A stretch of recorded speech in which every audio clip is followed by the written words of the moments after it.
ಈಗ ಎಲ್ಲ ಸುದ್ದಿಗಳನ್ನು ವಿವರವಾಗಿ ನೋಡ್ತಾ ಹೋಗೋಣ. ಡಿ.ಕೆ. ಶಿವಕುಮಾರ್ ಮುಖ್ಯಮಂತ್ರಿಯಾಗಿ ಪ್ರಮಾಣ ವಚನ ಸ್ವೀಕರಿಸೋದಕ್ಕೆ ಇನ್ನೆರಡು ದಿನ ಮಾತ್ರ ಬಾಕಿ ಉಳಿದಿದೆ. ನಾಳೆ ಕಳೆದು ನಾಡಿದ್ದು ಸಂಜೆ ಬಂತು ಅಂತ ಹೇಳಿದ್ರೆ ಶಿವಕುಮಾರ್ ಅವರು ಕರ್ನಾಟಕದಲ್ಲಿ ಮುಖ್ಯಮಂತ್ರಿಯಾಗಿ ಆಡಳಿತವನ್ನು ಶುರು ಮಾಡ್ತಾರೆ. ಡಿ.ಕೆ. ಶಿವಕುಮಾರ್ ಅವರ ಸಹೋದರ ಡಿ.ಕೆ. ಸುರೇಶ್ ಅಣ್ಣನ ಪಟ್ಟಾಭಿಷೇಕಕ್ಕೆ ಸಕಲ ಸಿದ್ಧತೆಗಳನ್ನು ಮಾಡಿಕೊಳ್ತಾ ಇದ್ರು. ಒಂದು ಕಡೆಯಲ್ಲಿ ಆತ ಡಿ.ಕೆ. ಶಿವಕುಮಾರ್ ಸಂಪುಟ ಸದಸ್ಯರ ಆಯ್ಕೆಗೆ ಕಸರತ್ತನ್ನು ನಡೆಸ್ತಾ ಇದ್ದಾರೆ. ಇದಕ್ಕಾಗಿ ಬೆಂಗಳೂರು ಟು ದಿಲ್ಲಿ, ದಿಲ್ಲಿ ಟು ಬೆಂಗಳೂರು ಅನ್ನುವಂತಹ ರೌಂಡ್ಸ್ ಈಗಾಗಲೇ ನಡೀತಾ ಇದೆ. ಡಿ.ಕೆ. ಶಿವಕುಮಾರ್ ಸಿಎಲ್ಪಿ ನಾಯಕರಾಗಿ ಆಯ್ಕೆಯಾದ ಬಳಿಕ ಇವತ್ತು ದೆಹಲಿಗೆ ಹೋಗಿದ್ದಾರೆ. ನಿಯೋಜಿತ ಮುಖ್ಯಮಂತ್ರಿ ಡಿ.ಕೆ. ಶಿವಕುಮಾರ್ ಅವರ ಜೊತೆಗೆ ಹಂಗಾಮಿ ಮುಖ್ಯಮಂತ್ರಿ ಸಿದ್ದರಾಮಯ್ಯನವರು ಕೂಡ ಜೊತೆಯಾಗಿ ಒಂದೇ ಫ್ಲೈಟ್ನಲ್ಲಿ ದೆಹಲಿಗೆ ಹೋಗಿದ್ದಾರೆ. ಸಿದ್ದರಾಮಯ್ಯ ಮತ್ತು ಡಿ.ಕೆ. ಶಿವಕುಮಾರ್ ಜೊತೆಗೆ ಮಾಜಿ ಸಚಿವರಾದ ಕೆ.ಜೆ. ಜಾರ್ಜ್ ಮತ್ತು ಎಚ್.ಸಿ. ಮಹದೇವಪ್ಪ ಕೂಡ ದಿಲ್ಲಿಗೆ ತೆರಳಿದ್ದು ಸಚಿವರ ಪಟ್ಟಿಗೆ ವರಿಷ್ಠರ ಮುದ್ರೆ ಪಡೆಯುವಂತಹ ಉಮೇದಿನಲ್ಲಿದ್ದಾರೆ. ಈಗ ಹೇಗೆಲ್ಲ ಸಂಪುಟದ ರಚನೆ ಆಗಬಹುದು, ಏನು ಎತ್ತ ಅನ್ನೋದ್ರ ಬಗ್ಗೆ ನೋಡ್ತಾ ಹೋಗೋದಾದರೆ ಬಹುತೇಕ 2 ಹಂತಗಳಲ್ಲಿ ಸಂಪುಟದ ರಚನೆಯ ಕಡೆಗೆ ಹೈಕಮಾಂಡ್ ಒಲವು ತೋರಿಸ್ತಾ ಇದೆ. ಆದರೆ ಅಂತಿಮವಾಗಿ ದೆಹಲಿಯಲ್ಲಿ ನಡೆಯುವಂಥ ಮಾತುಕತೆಯಲ್ಲಿ ಅದು ಒಂದೇ ಹಂತದಲ್ಲಿನೇ ಪೂರ್ತಿ ಕ್ಯಾಬಿನೆಟ್ ರಚನೆ ಆದರೂ ಕೂಡ ಅಚ್ಚರಿ ಪಡಬೇಕಾಗಿಲ್ಲ. ಯಾಕಂದರೆ ಇನ್ನು ಜಾಸ್ತಿ ಸಮಯ ಇಲ್ಲ. 2 ಹಂತದಲ್ಲಿ ಮಾಡಿದರೆ ಮತ್ತೆ ಇನ್ನೊಂದು 10 ರಿಂದ 15 ದಿವಸಗಳ ಕಾಲ ವಿಳಂಬ ಆಗುತ್ತೆ ಅನ್ನೋ ಕಾರಣಕ್ಕೆ ಒಂದೇ ಬಾರಿಗೆ ಸಂಪೂರ್ಣ ಕ್ಯಾಬಿನೆಟ್ ರಚನೆ ಮಾಡುವ ಸಾಧ್ಯತೆಯೂ ಇದ್ದೇ ಇದೆ. ಹಾಗಿದ್ರೂ ಈಗಿರುವ ಮಾಹಿತಿ ಪ್ರಕಾರ 2 ಹಂತಗಳಲ್ಲಿ ಅಂತ ಹೇಳ್ತಿದ್ದಾರೆ. ಹೈಕಮಾಂಡ್ನವರ ಒಲವು ಡಿ.ಕೆ. ಶಿವಕುಮಾರ್ ಅವರ ಜೊತೆಗೆ 11 ಮಂದಿ ಪದಗ್ರಹಣವನ್ನು ಮಾಡ್ಕೊಳ್ಬೇಕು ಮೊದಲ ಹಂತದಲ್ಲಿ. ಬಹುತೇಕ 2 ಹಂತಗಳಲ್ಲಿ ಈ ರೀತಿಯಾದಂತಹ ಪದಗ್ರಹಣ ಸಮಾರಂಭವನ್ನು ಮಾಡುವಂಥದ್ದು ಯೋಚನೆ ಇದೆ. 20ಕ್ಕೂ ಅಧಿಕ ಮಂದಿಗೆ ಅವಕಾಶವನ್ನು ಕೊಡಿಸುವಂತಹ ಸಾಧ್ಯತೆ 2ನೇ ಹಂತದಲ್ಲಿ ಇದೆ. ಮೊದಲ ಹಂತದಲ್ಲಿ 11 ಮಂದಿಗೆ. ಇಲ್ಲಿ ಸಿದ್ದರಾಮಯ್ಯ, ಡಿ.ಕೆ. ಶಿವಕುಮಾರ್ ಹಾಗೆಯೇ ಮಲ್ಲಿಕಾರ್ಜುನ ಖರ್ಗೆ ಇವರೆಲ್ಲರೂ ಕೂಡ ತಮ್ಮದೇ ಆದಂತಹ ಬೆಂಬಲಿಗರಿಗೆ ಅಧಿಕಾರವನ್ನು ಕೊಡಿಸೋದ್ರ ಕಡೆಗೆ ಗಮನವನ್ನು ಹರಿಸಬಹುದು. ಈ ಮೂವರ ಜೊತೆಗೆ ಹೈಕಮಾಂಡ್ನ ಪ್ರತ್ಯೇಕ ಪಟ್ಟಿ ಕೂಡ ಪರಿಗಣನೆಗೆ ಬಂದೇ ಬರುತ್ತೆ. ಯಾಕಂದರೆ ಅರ್ಧಕ್ಕಿಂತ ಹೆಚ್ಚು ಭಾಗವನ್ನು ಹೈಕಮಾಂಡ್ ನಿರ್ಧರಿಸುತ್ತೆ. ಎಲ್ಲರ ಪಟ್ಟಿಯನ್ನು ಅಳೆದು ತೂಗಿ ಹೈಕಮಾಂಡ್ ಅಂತಿಮ ಮುದ್ರೆಯನ್ನು ಒತ್ತಲಿದೆ. ಸಿದ್ದರಾಮಯ್ಯ, ಡಿ.ಕೆ. ಖರ್ಗೆ ಅವರ ಸಮ್ಮುಖದಲ್ಲಿ ಸಚಿವರ ಪಟ್ಟಿ ಅಂತಿಮಗೊಳ್ಳುವಂತಹ ಸಾಧ್ಯತೆ ಕಂಡು ಬರ್ತಾ ಇದೆ. ಇನ್ನು ಜಾತಿ, ಜಿಲ್ಲೆ, ಅನುಭವ, ಜನಪ್ರಿಯತೆ, ಸಂಘಟನೆ ಇವುಗಳನ್ನು ಇಲ್ಲಿ ಬಹಳ ಮುಖ್ಯವಾಗಿ ಪರಿಗಣನೆಗೆ ತೆಗೆದುಕೊಳ್ಳಲಾಗುತ್ತೆ. ಇಲ್ಲಿ 4 ಲಿಸ್ಟ್ಗಳು ಹೇಗೆಲ್ಲ ತಯಾರಾಗ್ತಾ ಇದ್ದಾವೆ ಅನ್ನೋದನ್ನು ನೋಡ್ತಾ ಹೋದರೆ ಇಲ್ಲಿ ಸಿದ್ದರಾಮಯ್ಯನವರ ಲಿಸ್ಟ್ನಲ್ಲಿ ಆಪ್ತರಿಗೆ ಪ್ರಬಲ ಖಾತೆಗಳಿಗಾಗಿ ಅವರ ಲಾಬಿಯನ್ನು ನಡೆಸಬಹುದು. ವಿಶೇಷವಾಗಿ ಜಾತಿವಾರು ಅವರು ಆಪ್ತರಿಗೆ ಅವಕಾಶಗಳನ್ನು ಕೊಡಬೇಕು ಅನ್ನೋದನ್ನು ಕೇಳ್ಬೋದು. ಇನ್ನು ಡಿ.ಕೆ. ಶಿವಕುಮಾರ್ ಅವರ ಲಿಸ್ಟ್ನಲ್ಲಿ ಯುವ ಮುಖಗಳು ಮತ್ತು ಹೊಸ ಮುಖಗಳು ಇವುಗಳಿಗೆ ಆದ್ಯತೆಯನ್ನು ಕೊಡೋದ್ರ ಕಡೆಗೆ ಡಿ.ಕೆ. ಶಿವಕುಮಾರ್ ಮುಂದಾಗ್ಬೋದು. ಯಾಕಂದರೆ ಅವರ ಕ್ಯಾಬಿನೆಟ್ ಒಂದು ಹೊಸ ಎನರ್ಜಿಯೊಂದಿಗೆ ಕಾಣಬೇಕು ಅಂತೇಳಿ ಹೊಸ ಮುಖ್ಯಮಂತ್ರಿಯವರಿಗೆ ಒಂದು ಆಸೆ ಇದ್ದೇ ಇರುತ್ತೆ. ಆ ಒಂದು ಆಸೆಯೊಂದಿಗೆ ಹೊಸ ಎನರ್ಜಿಯನ್ನು ತರುವ ಪ್ರಯತ್ನವನ್ನು ಮಾಡ್ಬೋದು. ಇನ್ನು ಮಲ್ಲಿಕಾರ್ಜುನ ಖರ್ಗೆ ಅವರು ಕೂಡ ತಮ್ಮ ಆಪ್ತರಿಗೆ ಮಣೆ ಹಾಕಲೇಬೇಕಾಗಿರುವಂಥದ್ದು ಅವ್ರಿಗೂ ಇರುವಂತಹ ಕರ್ನಾಟಕದ ರಾಜಕೀಯದಲ್ಲಿರುವ ಅವರ ಅನಿವಾರ್ಯತೆಗಳು ಕೂಡ ಇದ್ದಾವೆ. ವಿಶೇಷವಾಗಿ ಕಲ್ಯಾಣ ಕರ್ನಾಟಕ ಭಾಗದ ಆದ್ಯತೆಗಳನ್ನು ಅವರು ಗಮನಕ್ಕೆ ತೆಗೆದುಕೊಳ್ಬೋದು. ಹೀಗಾಗಿ ಕಲ್ಯಾಣ ಕರ್ನಾಟಕದ ಭಾಗದಲ್ಲಿ ಯಾರಿಗೆಲ್ಲ ಸಚಿವ ಸ್ಥಾನ ಸಿಗುತ್ತೆ ಅದರ ಅಂತಿಮ ನಿರ್ಧಾರ ಖರ್ಗೆಯವರೇ ತೆಗೆದುಕೊಳ್ಳುವ ಸಾಧ್ಯತೆ ಜಾಸ್ತಿ ಇದೆ. ಹೈಕಮಾಂಡ್ ಲಿಸ್ಟ್ ಪಕ್ಷದ ಸಂಘಟನೆಯ ದೃಷ್ಟಿಯಿಂದ ಜವಾಬ್ದಾರಿಗಳನ್ನು ಹಂಚಿಕೆ ಮಾಡುವಂತಹ ಕಡೆಗೆ ರಾಹುಲ್ ಗಾಂಧಿಯವರು ಅಥವಾ ಕೆ.ಸಿ. ವೇಣುಗೋಪಾಲ್ ಅವರು ಈ ನಿಟ್ಟಿನಲ್ಲಿ ಗಮನ ಹರಿಸಬಹುದು. ಬಹುತೇಕ ಈ ಕ್ಯಾಬಿನೆಟ್ನಲ್ಲಿ ಅರ್ಧ ಭಾಗದಷ್ಟು ಸಚಿವರುಗಳ ಆಯ್ಕೆಯನ್ನು ಹೈಕಮಾಂಡ್ ಕಡೆಯಿಂದಲೇ ಮಾಡಿಸ್ಕೊಳ್ಳುವ ಸಾಧ್ಯತೆ ಗೋಚರಿಸ್ತಾ ಇದೆ. ಇನ್ನು ಶಿವಕುಮಾರ್ ಅವರ ಜೊತೆಗೆ ಮೊದಲ ಹಂತದಲ್ಲಿ ಯಾರೆಲ್ಲ ಪ್ರಮಾಣ ವಚನವನ್ನು ಸ್ವೀಕರಿಸಬಹುದು ಅನ್ನೋದನ್ನು ಗಮನಿಸುವುದಾದರೆ ಕೆ.ಜೆ. ಜಾರ್ಜ್ ಅವರು ಸರ್ವಜ್ಞ ನಗರದ ಶಾಸಕರಾಗಿರುವಂತಹ ಕೆ.ಜೆ. ಜಾರ್ಜ್ ಅವರು ಮೊದಲ ಹಂತದಲ್ಲಿನೇ ಸಚಿವರಾಗುವಂಥದ್ದು ಗ್ಯಾರಂಟಿ ಇದ್ದೇ ಇದೆ. ಇನ್ನು ಡಾಕ್ಟರ್ ಜಿ. ಪರಮೇಶ್ವರ್ ಅವರು ಕೂಡ ಕೊರಟಗೆರೆಯ ಶಾಸಕರು ಕೂಡ ಈ ಬಾರಿ ಮಂತ್ರಿ ಆಗಬಹುದು. ಇನ್ನೊಂದು ಬಾರಿಯ ಮುಂದುವರಿದ ಸರ್ಕಾರದಲ್ಲೂ ಕೂಡ ಮಂತ್ರಿ ಆಗಬಹುದು. ಅವರು ಮುಖ್ಯಮಂತ್ರಿ ಹುದ್ದೆಯ ಬಹಳ ಪ್ರಬಲ ಆಕಾಂಕ್ಷಿಯಾಗಿದ್ದರು. ಆದರೆ ಈಗ ಅವರು ಮಂತ್ರಿ ಆಗಲೇಬೇಕಾಗುತ್ತೆ ಅನ್ನುವಂಥದ್ದು ಅವರ ಅನಿವಾರ್ಯತೆ. ಇನ್ನು ಪ್ರಿಯಾಂಕ್ ಖರ್ಗೆ ಅವರು ಕೂಡ ಈ ಬಾರಿ ಮಂತ್ರಿ ಆಗುವಂಥದ್ದು. ಚಿತ್ತಾಪುರ ಕ್ಷೇತ್ರದ ಶಾಸಕರು. ರಾಮಲಿಂಗಾರೆಡ್ಡಿ ಅವರು ಬೆಂಗಳೂರಿನ BTM ಲೇಔಟ್ನ ಶಾಸಕರು. ಅವರು ಕೂಡ ಸಹಜವಾಗಿಯೇ ಈ ಒಂದು ಮಂತ್ರಿಮಂಡಲದ ಸೇರ್ಪಡೆಯಲ್ಲಿ ಮುಂಚೂಣಿಯಲ್ಲಿರುವಂತಹ ಹೆಸರು. ದಿನೇಶ್ ಗುಂಡೂರಾವ್ ಅವರು ಕೂಡ ಗಾಂಧಿನಗರದ ಶಾಸಕರಾಗಿರ್ತಕ್ಕಂಥ ದಿನೇಶ್ ಗುಂಡೂರಾವ್ ಅವರು ಕೂಡ, ಯಾಕೆಂದರೆ ಬ್ರಾಹ್ಮಣ ಕೋಟಾದಲ್ಲಿ ಆರ್ ವಿ ದೇಶಪಾಂಡೆ ಅವರಿಗೆ ಕೊಟ್ಟರೆ ತುಂಬ ಹಿರಿಯರಿಗೆ ಮಣೆ ಹಾಕದಂತಾಗುತ್ತೆ. ಅದರ ಬದಲಿಗೆ ಆರೋಗ್ಯ ಇಲಾಖೆಯಲ್ಲಿ ಬಹಳಷ್ಟು ಕೆಲಸ ಕೂಡ ಮಾಡಿರುವಂಥ ದಿನೇಶ್ ಅವರಿಗೆ ಅವಕಾಶವನ್ನು ಮಾಡಿಸ್ಕೊಡ್ಬೋದು. ಯತೀಂದ್ರ ಅವರಿಗೆ ಅಪ್ಪನ ನಂತರ ಮಗ ಅನ್ನುವಂತಹ ಕಾರಣಕ್ಕಾಗಿಯೇ ಭಾಳ ಮುಖ್ಯವಾಗಿ ಡಾಕ್ಟರ್ ಯತೀಂದ್ರ ಸಿದ್ದರಾಮಯ್ಯನವರ ಹೆಸರನ್ನು ಇಲ್ಲಿ ಪರಿಗಣನೆಗೆ ತೆಗೆದುಕೊಳ್ಳಲಾಗುತ್ತೆ. ಮೈಸೂರು ಭಾಗ, ಕುರುಬ ಇವೆಲ್ಲವೂ ಕೂಡ ಮುಂದಿನ ವಿವರಣೆಗಳಾಗ್ತದೆ. ಆದರೆ ಬಹಳ ಮುಖ್ಯವಾದಂಥದ್ದು ಅಪ್ಪನ ನಂತರ ಮಗ ಅಂತ. ಇನ್ನು ಸತೀಶ್ ಜಾರಕಿಹೊಳಿ ಅವರು ಯಮಕರಮರಡಿಯ ಶಾಸಕರು, ಹಿರಿಯ ನಾಯಕ, ಪಕ್ಷದ ಹಿರಿಯ ನಾಯಕ. ಕೆಪಿಸಿಸಿ ಅಧ್ಯಕ್ಷರ ಅವರಾದರೆ ಅವ್ರಿಗೆ ಮಂತ್ರಿ ಸ್ಥಾನ ಕೊಡ್ತಾರಾ ಕೊಡಲ್ವಾ ಅನ್ನೋದು ನಿಗದಿ ಆಗುತ್ತೆ. ಇನ್ನು ರೂಪಕಲಾ ಶಶಿಧರ್ ಅವರಿಗೆ ಈ ಬಾರಿ ಮಂತ್ರಿಯಾಗುವ ಅವಕಾಶ ಬಂದೊದಗಬಹುದು. KGFನ ಶಾಸಕಿ, ಪರಿಶಿಷ್ಟ ಜಾತಿಯ ಎಡಗೈ ಸಮುದಾಯದಿಂದ, ಯಾಕೆಂದರೆ KH ಮುನಿಯಪ್ಪ ಅವರ ಬದಲಿಗೆ ಅವರ ಪುತ್ರಿಗೆ ಈ ಬಾರಿ ಅಧಿಕಾರ ಕೊಡಬಹುದು. ಆ ಮೂಲಕ ಸಂಪುಟಕ್ಕೊಂದು ಎನರ್ಜಿಯನ್ನು ತುಂಬುವಂಥ ಒಂದು ಉದ್ದೇಶ. ಆದರೆ ಅಂತಿಮವಾಗಿದ್ದು ಕುಟುಂಬ ರಾಜಕಾರಣದ ಮುಂದುವರಿದ ಭಾಗ ಅಷ್ಟೇ. ಎನ್ ಚಲುವರಾಯಸ್ವಾಮಿ ಅವರಿಗೆ ನಾಗಮಂಗಲದ ಶಾಸಕರು ಮಂಡ್ಯ ಜಿಲ್ಲೆಯ ಒಕ್ಕಲಿಗ ಸಮುದಾಯಕ್ಕೆ ಪ್ರಾತಿನಿಧ್ಯ ಕೊಡಬೇಕಾದಂಥದ್ದು ಈ ಸರ್ಕಾರದ ಅನಿವಾರ್ಯತೆ ಕೂಡ ಆಗಿರೋದ್ರಿಂದಾಗಿ ಚಲುವರಾಯಸ್ವಾಮಿ ಅವರು ಆ ನಿಟ್ಟಿನಲ್ಲಿ ಒಂದು ಮಂತ್ರಿ ಸ್ಥಾನವನ್ನು ಪಡ್ಕೊಳ್ಬೋದು. ಎಂ ಬಿ ಪಾಟೀಲರು ಹೇಗಿದ್ರು ಕೂಡ ವಿಜಯಪುರ ಜಿಲ್ಲೆಯ ಬಬಲೇಶ್ವರದ ಶಾಸಕರು, ವಿಜಯಪುರ ಜಿಲ್ಲೆಯ ಒಂದು ಪ್ರಭಾವಿ ಮನೆತನದವರು. ಹೀಗಾಗಿ ಎಂ ಬಿ ಪಾಟೀಲರಿಗೆ ಅವರು ಸಾಕಷ್ಟು ಕೆಲಸವನ್ನು ಕೂಡ ತಮ್ಮ ಇಲಾಖೆಗಳಲ್ಲಿ ಮಾಡಿದ್ದಾರೆ. ಈ ಕಾರಣಕ್ಕಾಗಿ ಕೂಡ ಅವ್ರಿಗೆ ಅವಕಾಶ ಸಿಗುತ್ತೆ. ಕೃಷ್ಣ ಬೈರೇಗೌಡರು ಅಫ್ಕೋರ್ಸ್ ಬ್ಯಾಟರಾಯನಪುರದ ಶಾಸಕರು, ಒಕ್ಕಲಿಗ ಕೋಟ ಇವೆಲ್ಲವೂ ಕೂಡ ಒಂದು ಭಾಗ. ಆದರೆ ಸರ್ಕಾರದಲ್ಲಿ ಸಿದ್ದರಾಮಯ್ಯನವರ ಸರ್ಕಾರದಲ್ಲೂ ಕೂಡ ಕಂದಾಯ ಸಚಿವರು ಬಹಳ ಚೆನ್ನಾಗಿ ಕೆಲಸ ಮಾಡಿದ್ದಾರೆ ಅನ್ನುವಂಥದ್ದು ರಾಜ್ಯದ ಹಳ್ಳಿಗಳಲ್ಲೂ ಕೂಡ ಇರುವಂತಹ ಮಾತು. ಹೀಗಾಗಿ ಕೃಷ್ಣ ಬೈರೇಗೌಡರಿಗೆ ಈ ಬಾರಿ ಅವಕಾಶ ಕೊಡಲೇಬೇಕಾಗಿರುವಂಥದ್ದು ಇರುವಂತಹ ಅನಿವಾರ್ಯತೆಯೂ ಕೂಡ ಹೌದು. ಯಾಕಂದರೆ ಒಬ್ಬ ಪರ್ಫಾರ್ಮಿಂಗ್ ಮಿನಿಸ್ಟರ್ ಈ ಸರ್ಕಾರದಲ್ಲಿ ಬೇಕಿರುತ್ತೆ. ಇನ್ನು ಎರಡನೇ ಹಂತದಲ್ಲಿ ಸಂಪುಟದ ವಿಸ್ತರಣೆ ನಡೆಸುವ ಸಂದರ್ಭದಲ್ಲಿ ಯಾರಿಗೆಲ್ಲ ಸಿಗಬಹುದು ಅಂತೇಳಿ ಇದರಲ್ಲಿ ಒಂದಿಷ್ಟು ಹೆಸರುಗಳು ಹೆಚ್ಚು ಕಡಿಮೆ ಆಗಬಹುದು. ಮತ್ತಷ್ಟು ಬದಲಾವಣೆಗಳನ್ನು ಕೂಡ ಇದರ ನಿರೀಕ್ಷೆಯನ್ನು ಮಾಡ್ತಾ ಇದ್ದೀವಿ. ಯಾಕಂದರೆ ಸಂತೋಷ್ ಲಾಡ್ ಕಲಘಟಕಿಯ ಶಾಸಕರಾಗಿರುವಂತಹ ಮರಾಠ ಸಮುದಾಯದಿಂದ ಮತ್ತೊಮ್ಮೆ ಅವರಿಗೆ ಸಿಗ್ಬೋದು. ಇಲ್ಲಿ ಶ್ರೀನಿವಾಸ್ ಮಾನೆ ಅವರು ಕಂಟೆಂಡರ್ ಆಗಿದ್ದಾರೆ ಇದೇ ಹುದ್ದೆಗೆ. ಇನ್ನು ಈಶ್ವರ್ ಖಂಡ್ರೆ ಅವರು ಭಾಲ್ಕಿ ಕ್ಷೇತ್ರದ ಶಾಸಕರು, ಲಿಂಗಾಯತ ಸಮುದಾಯದವರು ಮತ್ತು ಬೀದರ್ ಜಿಲ್ಲೆಯ ಪ್ರಾತಿನಿಧ್ಯದಲ್ಲಿ ಈಶ್ವರ್ ಖಂಡ್ರೆ ಅವರಿಗೆ ಬಹುತೇಕ ಖಚಿತ ಅಂತ ಹೇಳ್ಬೋದು. ಅವರ ಪ್ರಭಾವ ಬೀದರ್ ಮತ್ತು ಕಲಬುರಗಿ ಜಿಲ್ಲೆಗಳ ಮೇಲೆ ಇದ್ದೇ ಇದೆ. ಇನ್ನು ವಿಜಯಾನಂದ ಕಾಶಪ್ಪನವರು ಹುನಗುಂದದ ಶಾಸಕರು, ಲಿಂಗಾಯತ ಸಮುದಾಯದ ಈ ನಾಯಕನಿಗೆ ಯಾಕಂದರೆ ಪಂಚಮಸಾಲಿಗಳಿಗೆ ಅವಕಾಶವನ್ನು ಮಾಡಿಕೊಡುವಂಥ ನಿಟ್ಟಿನಲ್ಲಿ ವಿಜಯಾನಂದ ಕಾಶಪ್ಪನವರು ಈ ಬಾರಿ ಮುಂಚೂಣಿಯಲ್ಲಿ ಗೋಚರಿಸ್ತಾ ಇದ್ದಾರೆ. ಇನ್ನು ಬಸವರಾಜ ರಾಯರೆಡ್ಡಿ ಹಿರಿತನ, ಅನುಭವ ಈ ಎಲ್ಲ ಕಾರಣಕ್ಕಾಗಿ ಬಸವರಾಜ ರಾಯರೆಡ್ಡಿ ಯಲಬುರ್ಗದ ಶಾಸಕರಾಗಿರುವಂಥ ಬಸವರಾಜ ರಾಯರೆಡ್ಡಿ ಅವರಿಗೆ ಈಗ ಅವಕಾಶ ಸಿಗಬಹುದು ಅಂತೇಳಿ. ಆದರೆ ಅಲ್ಲಿ ರಾಘವೇಂದ್ರ ಹಿಟ್ನಾಳ್ ಅಥವಾ ಬಸವರಾಜ ರಾಯರೆಡ್ಡಿ ಅನ್ನೋಂಥ ಎರಡರಲ್ಲಿ ಒಂದು ಆಯ್ಕೆ ಆದಾಗ ಇವರಲ್ಲಿ ಯಾರು ಒಬ್ಬರು ಅವಕಾಶವನ್ನು ಕಳ್ಕೊಳ್ಬೋದು. ಯಾಕಂದರೆ ಇಬ್ಬರು ಕೂಡ ಕೊಪ್ಪಳ ಜಿಲ್ಲೆಯವರಾಗ್ತಾರೆ. ರಾಘವೇಂದ್ರ ಹಿಟ್ನಾಳ್ ಅವರು ಕೂಡ ಉತ್ತರ ಕರ್ನಾಟಕ ಭಾಗದಿಂದ ಒಬ್ಬ ಕುರುಬ ಸಮುದಾಯದ ನಾಯಕನಿಗೆ ಅವಕಾಶ ಕೊಡೋದಿದ್ರೆ ಅದು ರಾಘವೇಂದ್ರ ಹಿಟ್ನಾಳ್ ಅವರಿಗೆ ಸಿಗಬಹುದು. ಬಿ ನಾಗೇಂದ್ರ ಅವರು ಕೂಡ ಬಳ್ಳಾರಿ ಗ್ರಾಮಾಂತರದ ಶಾಸಕ, ಇವರಿಗೆ ಮತ್ತೊಮ್ಮೆ ಅವಕಾಶವನ್ನು ಮಾಡಿಕೊಡ್ಬೋದು. ಎಸ್ ಎಸ್ ಮಲ್ಲಿಕಾರ್ಜುನ ಅವರು ದಾವಣಗೆರೆ ಉತ್ತರ ಕ್ಷೇತ್ರದ ಶಾಸಕ, ಲಿಂಗಾಯತ ಸಮುದಾಯದ ಪ್ರಭಾವಿ ಶಾಮನೂರು ಅವರ ಪುತ್ರ. ಹೀಗಾಗಿ ಮಲ್ಲಿಕಾರ್ಜುನ ಅವರಿಗೆ ಈ ಕ್ಯಾಬಿನೆಟ್ನಲ್ಲಿ ಅವಕಾಶ ಸಿಗಬಹುದು. ಇನ್ನು ಟಿ ರಘುಮೂರ್ತಿ ಅವರು ಪರಿಶಿಷ್ಟ ಪಂಗಡದಲ್ಲಿ ಒಬ್ಬ ಯುವ ನಾಯಕನಿಗೆ ಮತ್ತು ಕೆಲಸ ಮಾಡುವಂತಹ ನಾಯಕನಿಗೆ ಆದ್ಯತೆ ಕೊಡಬೇಕು ಅನ್ನೋಂತಹ ಯೋಚನೆ ಇದ್ದರೆ ಅವಾಗ ಖಂಡಿತವಾಗ್ಲೂ ಕೂಡ ಆಯ್ಕೆ ಟಿ ರಘುಮೂರ್ತಿ ಅವರಾಗಿರ್ತಾರೆ. ಒಬ್ಬ ಶಾಸಕನಿಗೆ ಒಳ್ಳೆ ಕೆಲಸ ಮಾಡಿದ್ದಾರೆ. ಇನ್ನು ತಿಪ್ಟೂರು ಶಾಸಕರಾಗಿರುವಂಥ ಕೆ ಷಡಕ್ಷರಿ ಅವರು ಕೂಡ ಬಹಳ ಕಾಲದಿಂದ ವೇಟಿಂಗ್ ಲಿಸ್ಟ್ನಲ್ಲಿ ಉಳ್ಕೊಂಡಿದ್ದಾರೆ. ಅವರು ಈ ಬಾರಿ ಆದರೂ ಆ ವೇಟಿಂಗ್ ಲಿಸ್ಟ್ ಕ್ಯಾನ್ಸಲ್ ಆಗಿ ಅದು ಡೈರೆಕ್ಟಾಗಿ ಅವ್ರಿಗೆ ಸೀಟ್ ಅಲಾಟ್ ಆಗುತ್ತಾ ಕ್ಯಾಬಿನೆಟ್ನಲ್ಲಿ ಅಂತ ನೋಡಬೇಕು. ಪಿ ನರೇಂದ್ರ ಸ್ವಾಮಿ ಅವರ ಹೆಸರು ಕೂಡ ಇಲ್ಲಿ ಮುಂಚೂಣಿಯಲ್ಲಿ ಚರ್ಚೆಗೆ ಬರ್ತಾ ಇದೆ. ಮಳವಳ್ಳಿ ಶಾಸಕರಾಗಿರುವಂಥ ಪಿ ನರೇಂದ್ರ ಸ್ವಾಮಿ ಅವರು ಅಫ್ಕೋರ್ಸ್ ಅಲ್ಲಿ ಒನ್ಸ್ ಅಗೇನ್ ಚಲುವರಾಯಸ್ವಾಮಿ ಅವ್ರಿಗೆ ಅವಕಾಶ ಸಿಗುತ್ತಾ, ನರೇಂದ್ರ ಸ್ವಾಮಿ ಅವರಿಗೆ ಅವಕಾಶ ಸಿಗುತ್ತಾ ಅನ್ನೋಂಥದ್ದನ್ನ ನೋಡಬೇಕು ಮಂಡ್ಯ ಜಿಲ್ಲೆಯ ದೃಷ್ಟಿಯಿಂದ.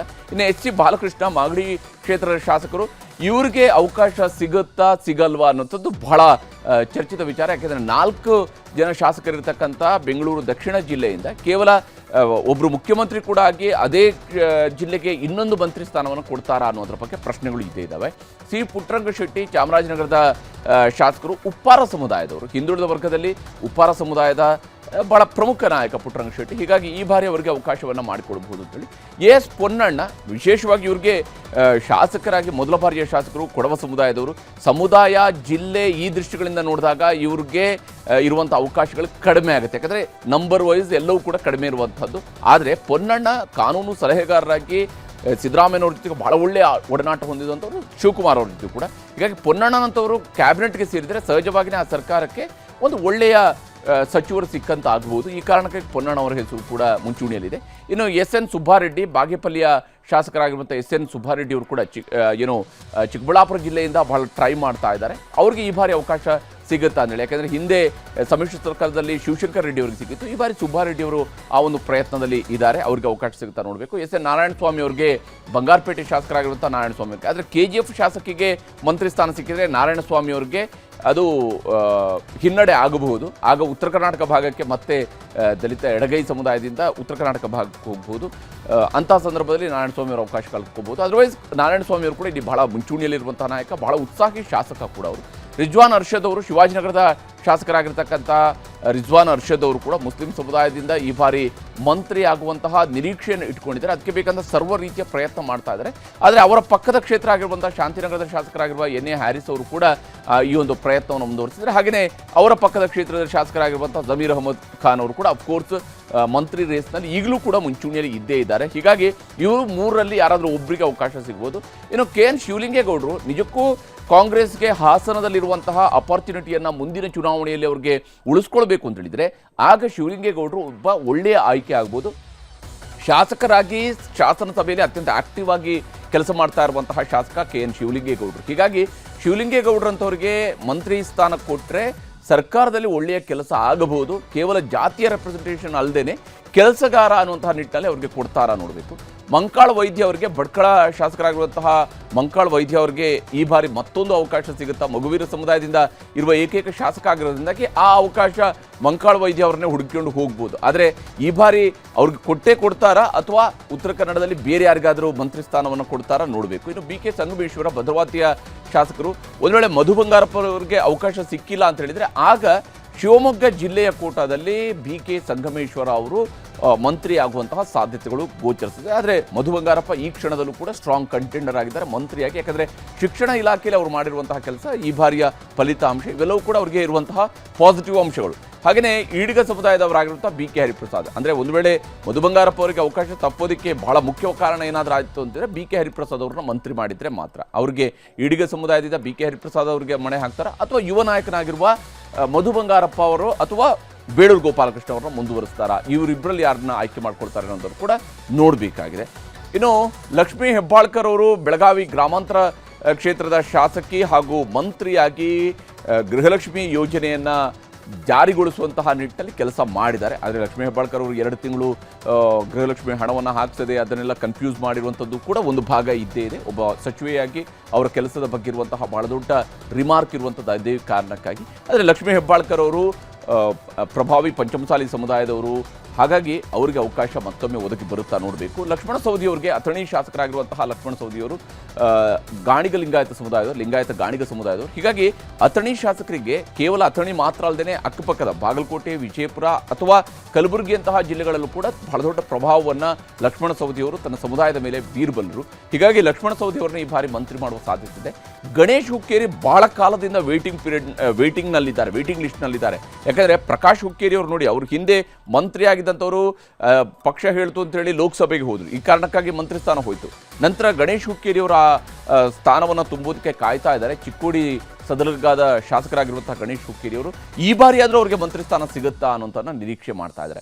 ಇನ್ನು ಎಂ ಕೃಷ್ಣಪ್ಪ ಅವರು ವಿಜಯನಗರ ಕ್ಷೇತ್ರದ ಶಾಸಕರಾಗಿರುವಂತಹ, ಬೆಂಗಳೂರಿನ ವಿಜಯನಗರ ಕ್ಷೇತ್ರದ ಶಾಸಕರಾಗಿರುವಂತಹ ಎಂ ಕೃಷ್ಣಪ್ಪ ಅವರು ಮೊದಲ ಕ್ಯಾಬಿನೆಟ್ನಲ್ಲೇ ಇರಬೇಕಾಗಿತ್ತು. ಅಂದರೆ ಸಿದ್ದರಾಮಯ್ಯನವರ ಹಿಂದಿನ ಕ್ಯಾಬಿನೆಟ್ನಲ್ಲೇ ಇರಬೇಕಾಗಿತ್ತು. ಹಿರಿತನ ಇದೆ, ಪಕ್ಷದ ಕೆಲಸ ಇದೆ, ಹಿಂದೆ ಒಳ್ಳೆ ರೀತಿಯಲ್ಲಿ ಕೆಲಸ ಮಾಡಿದಂತಹ ಇತಿಹಾಸ ಇದೆ. ಎಲ್ಲ ಕಾರಣಕ್ಕಾಗಿ ಅವರು ಕೂಡ ಸೇರ್ಕೊಳ್ಬೇಕಾಗಿತ್ತು. ಆದರೆ ಅವ್ರಿಗೆ ಅವಕಾಶ ಸಿಕ್ಕಿಲ್ಲ. ಈ ಬಾರಿ ಆದರೂ ಶಿವಕುಮಾರ್ ಅವರ ಕ್ಯಾಬಿನೆಟಲ್ಲಿ ಬಹುತೇಕ ಅವರಿಗೆ ಅವಕಾಶ ಸಿಗಬಹುದು.